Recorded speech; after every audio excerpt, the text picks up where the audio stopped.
As you've seen in the previous top 10 loadouts video, Overkill was quite useful. Overkill opens up incredible strategic possibilities, letting you swap out your secondary for another primary weapon. This flexibility allows for combos that can dominate at multiple ranges, provide essential utility, or simply double down on firepower for intense engagements. So, we decided to give you some of the best gun combos there are. Whether you're climbing the ranks in Legendary, battling it out in Hardpoint, or holding lanes in S&D, a smart Overkill setup can be a game changer. First combo is anything paired with a MOW Thermite. This allows you to carry your usual main gun, while still being able to blow up score streaks incredibly fast, whether it is a stealth chopper, sentry gun, or anything else. Think about how many ranked hardpoint or domination matches can completely turn around just by quickly neutralizing that annoying enemy score streak before it racks up kills or clears an objective. And if you use the MOW Thermite on an SMG loadout, you can still use it to get kills at long range. It'll do the job. Don't sleep on its area denial potential either. Those thermite ticks can block pathways temporarily or finish off weakened enemies trying to take cover, especially useful in maps like Summit or firing range with tight corridors. Second Overkill loadout is our USS9 and Type 19 combo. The logic is pretty straightforward. This combination is designed for versatile domination across the most common gunfight ranges. The USS9 is good from 0 to 28 meters, and the Type 19 is good up to around 40 meters. When enemies are a bit further out, or you need to challenge someone holding a mid-range angle, that's where the Type 19 shines. It provides reliable accuracy and damage without sacrificing too much mobility, bridging that gap perfectly. Our aim can keep up farther than this, so we'll just run these two guns together.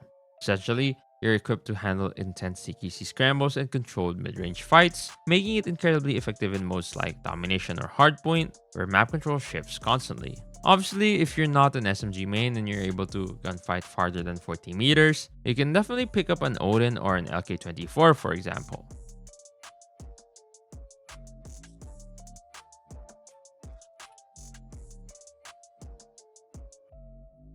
Third combo is our Sniper plus full auto combo, specifically the DLQ and USS9, but really it works with any sniper and almost any full auto. We would recommend y'all to stay on the aggressive side of the spectrum for the full auto. Like, yeah, a Type 19 would work, but snipers are good enough at 20 meters that you don't need an AR as your second gun. So our recommendation for the second gun of the pair would be to use something between a Switchblade and a Bison in terms of range. That way you have enough range to cover pretty much any tricky sniper fights, and you're still aggressive enough to be effective in close range.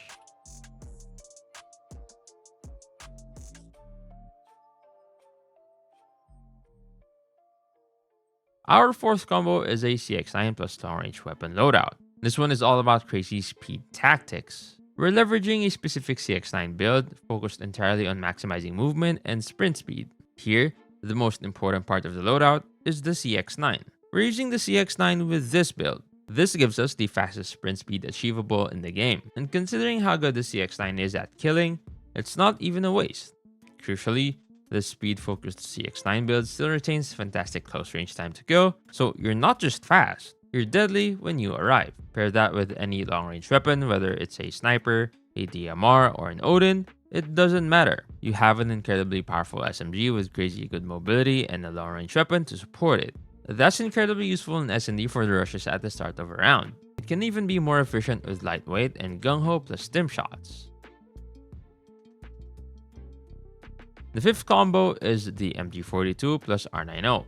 Now for a combo that truly embraces specialized roles, the surprisingly mobile MG42 paired with the deadly R90 shotgun. This might raise eyebrows, but it's built for aggressive objective control. Yeah, specifically these two. The question you might ask is why?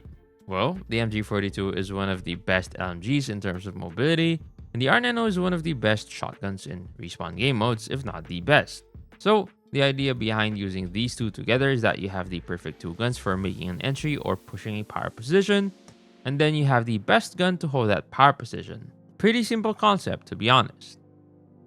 Taking the push and hold concept from the previous combo but making it more adaptable, we have the classic AR plus shotgun pairing. Here, the idea is pretty much the same as the previous loadout, but instead of going for the two extremes with an LMG and a shotgun, we use something a bit more balanced with an AR. Instead of relying on a bulky LMG for holding power, use a reliable assault rifle. This grants you much better mobility and faster handling for reacting to threats from multiple angles after your initial push. Obviously, the fact that we're using an AR allows us more flexibility in what we can do, and that might be preferred by some players. 7th pair is the LMG+AR pair. Now, this one will sound stupid. An LMG and an AR? Aren't their effective ranges too similar? We get it, but it's only because you haven't tried it yet. This setup offers unique tactical advantages, especially in objective game modes. Obviously, the AR we want to use here is a flex AR, such as the Type 19 or the XM4, something like that. And ideally, the LMG would be the MG42. Now, what's the point behind using two guns with usually similar range? Well, the idea is you basically use your AR like you would normally, but when you end up in a power position that you need to hold, you switch to your LMG. The best example happened on Nuketown during P3, respawn deep spawn, pushed by the garage and got a few kills there. Ended up behind the P4 car.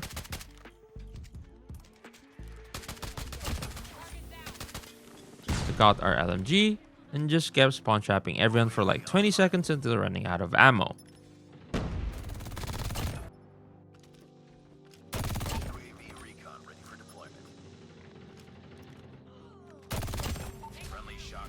Then switch back to our AR to rotate more easily. Now that may sound basic, but if you didn't realize, we did that quite often just by picking up guns on the ground before the wildcards came out.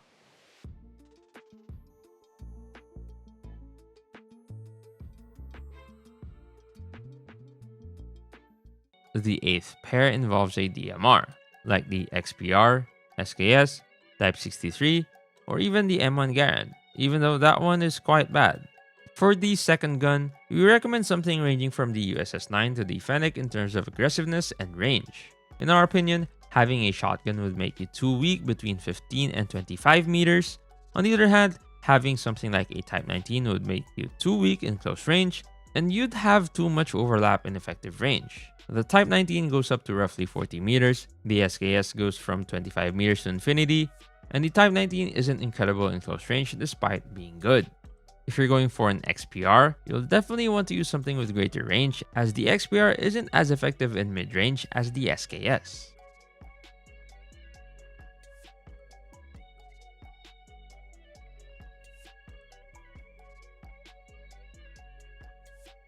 The 9th pair is HVK plus HSO405. Technically, a KRM, BY15 or R90 would work, but since the HSO405 is good and we've already mentioned the R90, we'll stick with the HSO405. The idea is simple. A lack of bullets is mainly a death penalty in close range.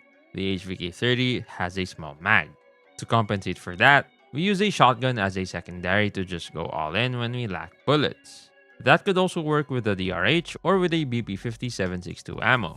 Outside that specific situation where we lack bullets, you can just decide to make your entry with a shotgun and take power positions with the HVK30. The gun is known for being good in every situation, except quick engagements where ammo management and reload tempo are key. Well, we've taken that pressure off of it. Now it's the crazy killing machine that we know for its headshot damage.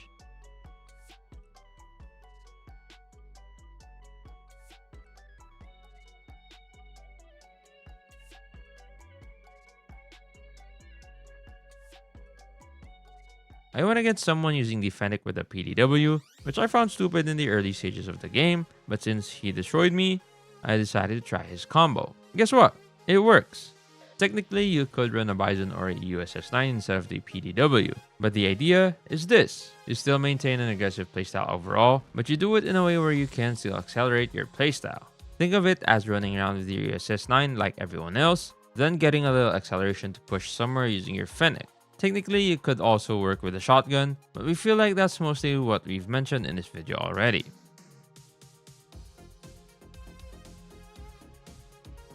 If you want to see the best loadouts for this season, click on the left, and for the best guns and builds, click on the right.